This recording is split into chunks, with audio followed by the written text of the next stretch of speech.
Shalom, puji Tuhan, kita berjumpa lagi dalam renungan kita bersama dengan saya, Ibu Pendeta Yani.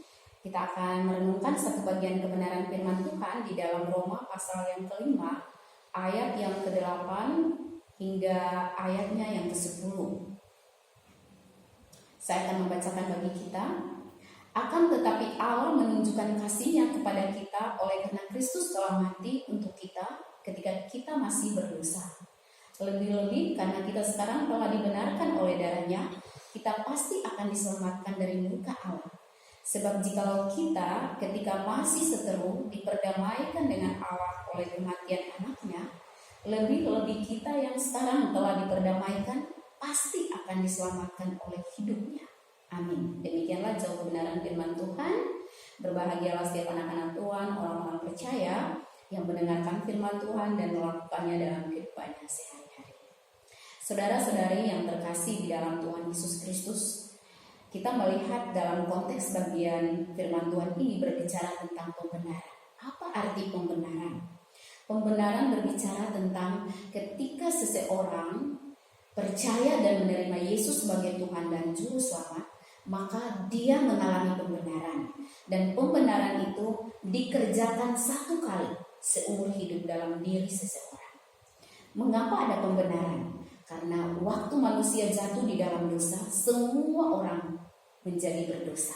Ketika Abraham jatuh dalam dosa, maka semua keturunan Abraham menjadi berdosa. Jadi tidak ada seorang pun yang tidak berdosa. Semua manusia, mau seperti apapun dia adalah orang berdosa. Kita semua orang berdosa. Tetapi puji dan syukur bahwa Allah yang penuh kasih, Dia datang ke dalam dunia melalui firman-Nya yang hidup, firman-Nya yang menjadi daging, yaitu di dalam Kristus Yesus. Di dalam Kristus ada pembenaran. Dan pembenaran itu bukan oleh karena perbuatan baik kita. Tidak. Pembenaran itu dikerjakan oleh karena Kristus yang benar. Maka hanya oleh karena jasa Kristus saja kita mengalami pembenaran. Maka kalau kita dikatakan orang benar, itu semua karena Kristus, bukan karena kita. Karena pada dasarnya kita adalah orang berdosa. Kita tidak layak untuk datang di hadirat Tuhan. Tetapi bersyukur di dalam Kristus ketika kita percaya menerima Dia sebagai Tuhan dan Juru Selamat, kita mengalami pembenaran. Kita mengalami pembenaran untuk apa? Untuk pada akhirnya kita mengerjakan hal-hal yang benar. Kita lihat di ayat yang ke-8. Di sini dikatakan, akan tetapi Allah menunjukkan kasih-Nya kepada kita. Kita di sini artinya Allah menunjukkan kasih-Nya kepada semua manusia. Dan kasih Allah itu ditunjukkan, diarahkan kepada manusia ketika semua manusia dalam keadaan berdosa. Tetapi kasih Allah itu diwujudkan melalui Kristus yang telah mati untuk kita semua. Jadi Kristus telah mati untuk semua orang. Maka setiap manusia tidak bisa datang kepada Allah dengan perbuatan baiknya. Semuanya harus mencari jalan yang lurus itu. Dan jalan lurus itu hanya ada di dalam Kristus Yesus. Tuhan Yesus berkata di dalam Injil Yohanes, di sana dikatakan bahwa Akulah jalan, kebenaran, dan hidup. Tidak ada seorang pun yang datang kepada Allah, datang kepada Bapa, kalau tidak melalui aku. Di dalam Yohanes pasal yang ke-6. Yohanes pasal yang ke-14 ayat yang ke-6. Yohanes 14 ayat yang 6, di sana dikatakan dengan jelas bahwa Yesuslah jalan kebenaran. Tapi yang menarik di ayat yang ke-9 dikatakan bahwa lebih-lebih karena kita sekarang telah dibenarkan. Artinya waktu kita masih jadi orang berdosa, Allah begitu mengasihi kita. Dia datang dan dia berjumpa dengan kita. Kita mengalami perjumpaan dengan Dia. Lebih-lebih lagi ketika sekarang kita telah dibenarkan oleh darah-Nya, mana mungkin kita tidak diselamatkan dari murka Allah. Bagian ayat yang ke-9 ini Bapak Ibu dan saudara-saudari, kita diteguhkan bahwa orang yang sudah sungguh-sungguh percaya dan menerima sebagai Tuhan dan Juru Selamat sudah dibebaskan dari murka Allah oleh karena Kristus yang telah mati di atas kayu salib untuk dosa-dosa kita. Kita melihat di ayat yang ke-10, sebab jikalau kita ketika masih menjadi seteru, waktu kita dalam keadaan berdosa Allah menunjukkan kasih-Nya, maka kita sudah dibenarkan dan kita sudah diselamatkan dari murka Allah. Kalau kita sudah diselamatkan dari murka Allah, mana mungkin kita menjadi seterunya Allah? Kita sudah menjadi sahabat Allah. Yang tadinya kita jauh, sekarang kita menjadi dekat. Kita sudah memiliki hubungan yang intim dengan Bapa. Dan kita boleh datang kepada Dia kapan saja untuk kita berjumpa.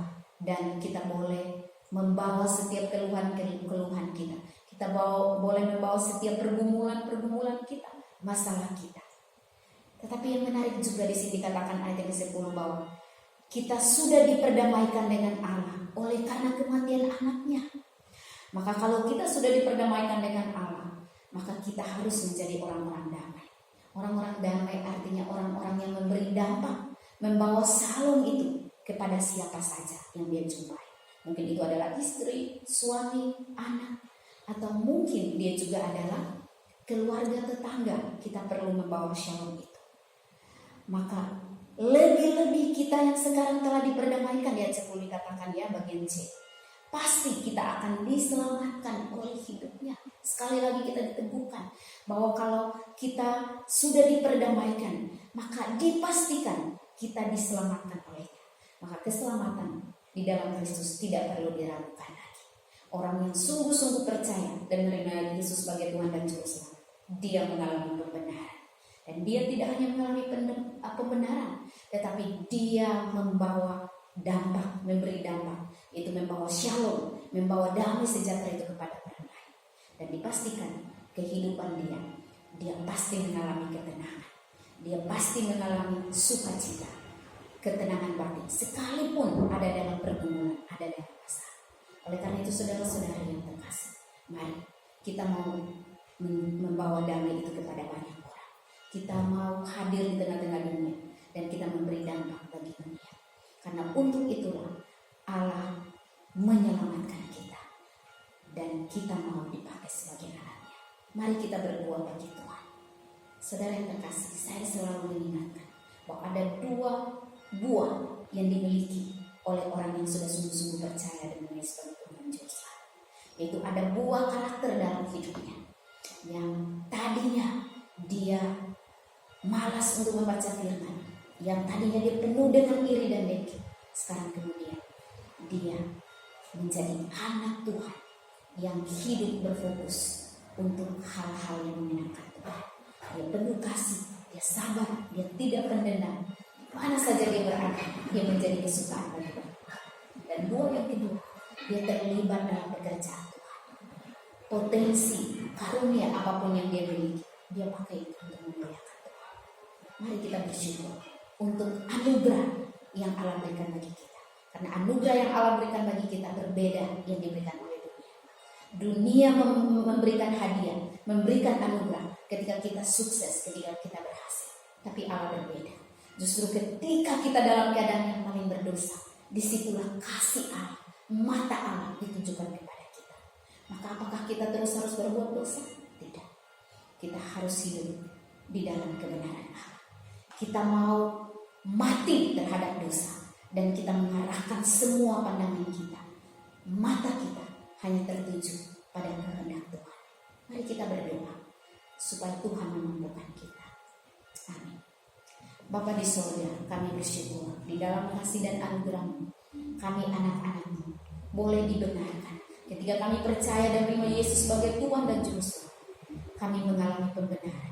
Pembenaran bukan karena kami yang kuat dan hebat, tapi karena Kristus yang luar biasa dalam hidup kami. Terima kasih Tuhan untuk karya-Mu bagi kami anak-anak-Mu. Tolong kami supaya di mana saja kami berada, kami membawa shalom itu kepada sebanyak mungkin orang. Kami memberi dampak damai itu kepada banyak orang. Supaya pada akhirnya melalui kami sebanyak mungkin orang boleh mengenal Yesus sebagai Tuhan dan Juru Selamat. Ampuni kami Tuhan, seringkali kami mendukakan Engkau. Seringkali kami memberontak terhadap Engkau. Seringkali kami lalai. Tetapi Engkau Allah yang tetap panjang sabar, yang begitu mengasihi kami. Kami datang bersyukur. Mampukan kami supaya kami terus menjadi pelaku kebenaran-Mu. Dan Engkau terus mendapatkan kami. Kami ada dalam perkenanan-Mu. Dalam nama Tuhan kami Yesus Kristus, kami berdoa. Amin. Shalom.